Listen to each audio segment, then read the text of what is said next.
Rinwell, mind if we chat a little? Poodle, come here, sweetie. Good boy. What are you doing? It's flying practice. Poodle doesn't really like to leave my side, but if I don't make him spread those wings every now and then, they'll start to weaken. It's important he practices.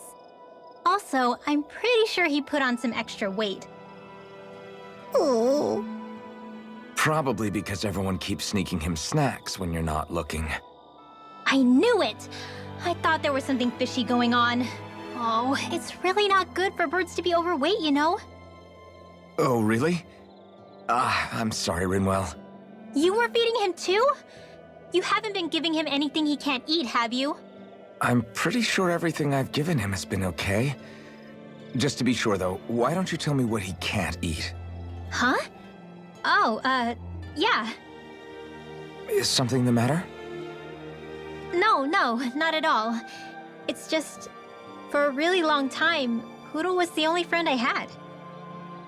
So on the one hand, it makes me really happy to see everyone be so accepting. But on the other, it's a bit of an adjustment sharing him, you know? Every one of us can see that he's like family to you. I can promise no one's trying to ignore your feelings or anything. Yeah, I'm sure you're right. I'll talk to the others about it later. Poodle, let me know if you sense anything.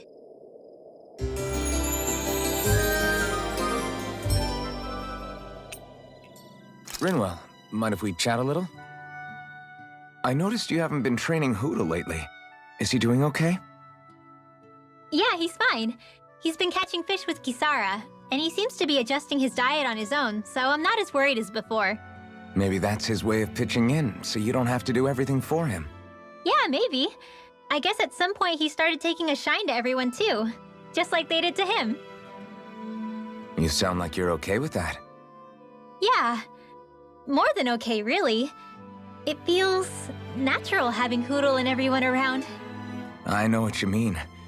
We all support and take care of each other in our own ways.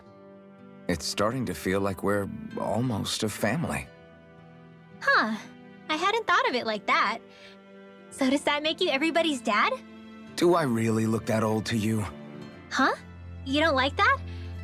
Okay, how about you be the big brother? Shion is the big sister, and Kisara can be our mom. Well, then how about Dohalim for the dad? I don't really get that kind of vibe from Dohalim. He's more like an uncle. An old uncle, who's too preachy and snarky for his own good sometimes. And as for Law... Well, Hoodle took the little brother role, and Law's definitely not the dad. This is hard. Oh! Law can be the pet dog! A dog? Do dogs really count as part of a family? Of course they do!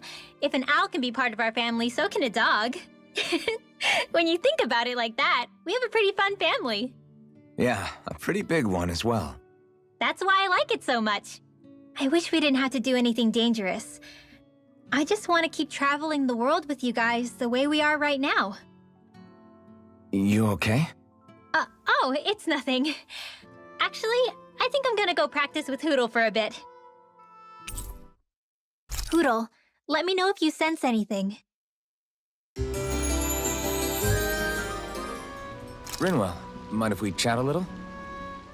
You're still awake? I've always been something of a night owl. Ever since back when I was someone's property. Turning in for the night only made the next day come quicker. I wasn't in any great rush. Sorry. What about yourself? Care to share something from before I knew you? You were part of a mage clan, right? Must have been handy being able to rely on magic for everything. Hardly. In fact, not at all. Magic's not so special when you're not allowed to use it. Always scared of who might be watching? Right. Sorry about that. I guess I've read too many fairy tales. We were still made to study it every day. It doesn't make any sense if you think about it, studying the very thing you're being persecuted for. But that's what we did, just like our parents and their parents before them. Honestly, I don't even know how far back it goes. If memory serves, mages have been the stuff of legend for ages. Even as far back as 3 centuries ago, they were myths. Your people were persecuted even before the Renans got here. Yeah, the more I think about it, the less it makes sense, though. I mean, it was astral arts that let the Renans dominate Dana, right?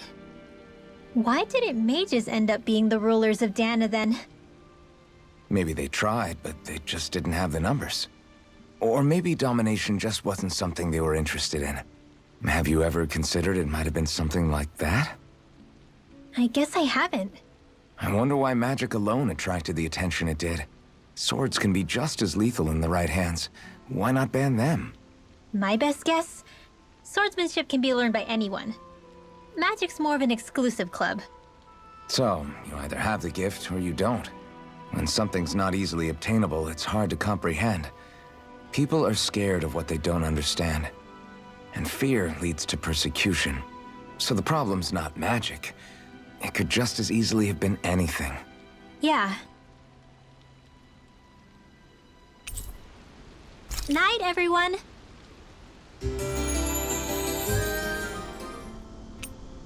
Rinwell, mind if we chat a little? What's wrong? You're looking pretty down. Something on your mind? Yeah, you could say that. It's just, well, there's something that's been eating away at me for a long, long time. Do you mind if I share it with you? Of course not. I'm glad to listen. See, my mom and dad used to tell me I shouldn't go around casting magic.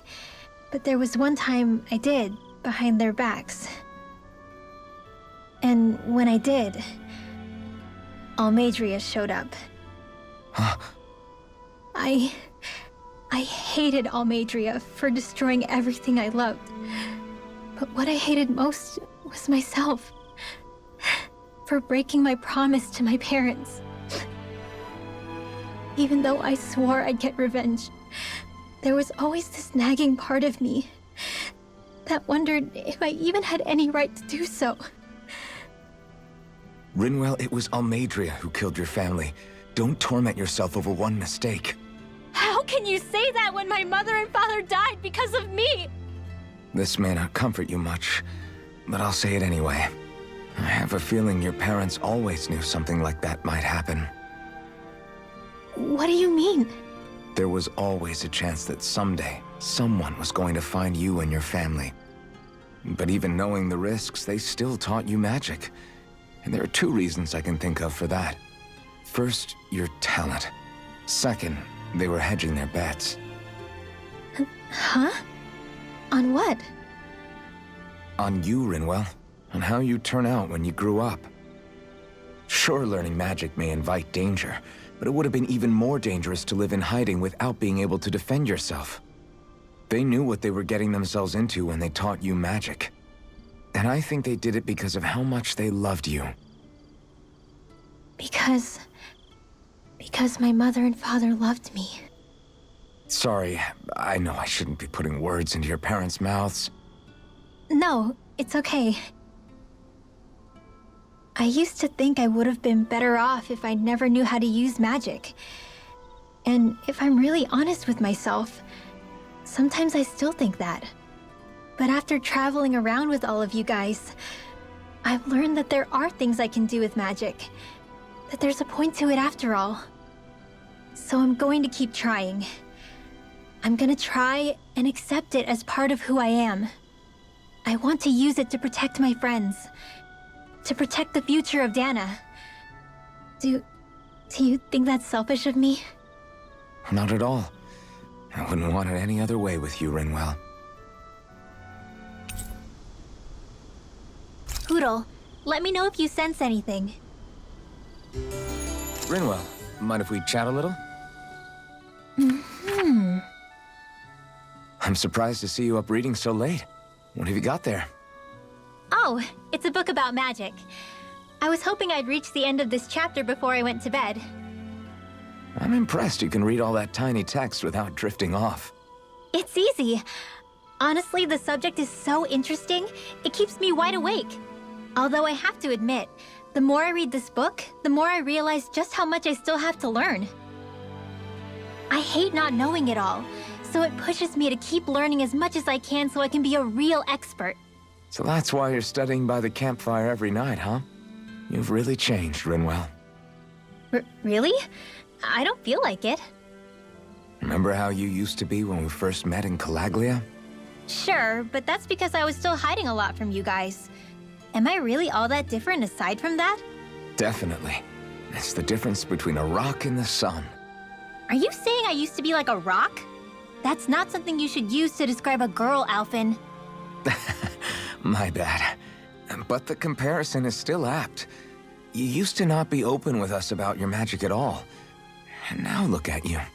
Well, I guess you may have a point. I used to hate studying magic because my parents made me do it. And after everything that happened, I felt like it brought nothing but trouble. But now, I don't think it's so bad after all. Maybe I really have changed more than I thought. All magic is simply astral energy combined with knowledge. It's neither good nor bad by itself. It all depends on how you use it. Saying it out loud, I guess I finally made peace with it. I think you have Law to thank for that. What? Why him? I mean, he was kind of the one who...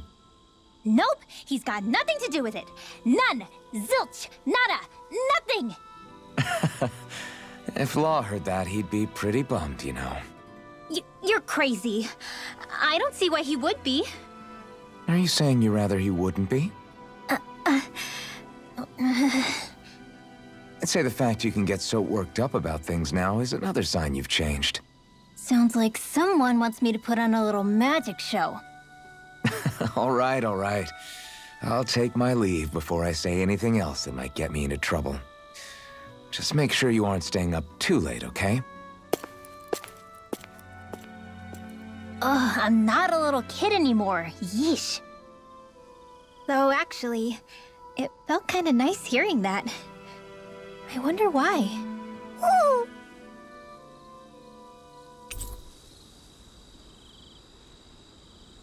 Night, everyone.